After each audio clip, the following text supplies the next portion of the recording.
And Harvard University is now the latest elite college under review by the Trump administration. Education Secretary Linda McMahon accuses Harvard of fostering anti-Semitism on campus. The administration is also reviewing $9 billion in grants to ensure Harvard's compliance. The scrutiny against Harvard comes after a similar review led to Columbia agreeing to changes in order to negotiate returning canceled federal funding. Sophie Beren is the founder of The Conversationalist, a nonpartisan platform for Gen Z to have difficult conversations. And Sophie's here now to break down how those difficult conversations are playing out on this topic. Sophie, always great to have you. Thanks for joining us.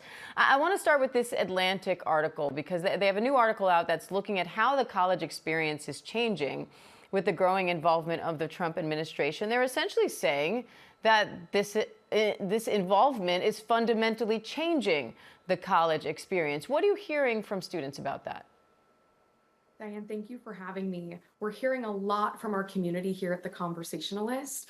First and foremost, while college isn't for every young person, making college education less accessible and less value across the board is certainly not the answer. And we're hearing that from our students and the impact this could have on their future financial success. These changes that we're seeing, whether it's from free speech to the ability to have flourishing dialogue, this will lead to young people experiencing and receiving lower quality education. From the hiring freezes we're already seeing and less research opportunities being offered, this could prevent experts from fields from staying in academia. And that will allow young people to try to seek out other spaces for dialogue. Right now, I think college is really supposed to be a holistic experience for young people. And what we're seeing in the changing landscape could leave college campuses to be seen more for utility and a pre-professional training rather than a space for personal growth and intellectual discovery. And I think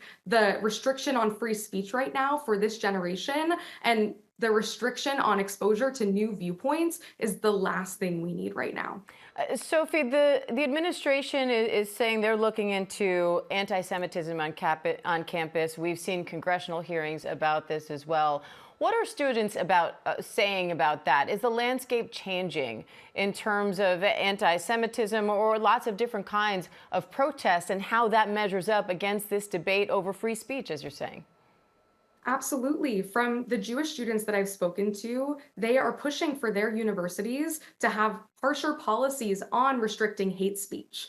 But overall, for Gen Z, a recent Knight Foundation report found that less than half of students, around 43%, believe that freedom of speech is secure today. So I worry that with these changes in the college landscape, this will lead to an overall less diverse student body, which will only lead to more echo chambers. And in our community, a lot of the students who are sharing their experiences with us, they just want to go to class and they want to find ways to flourish and learn.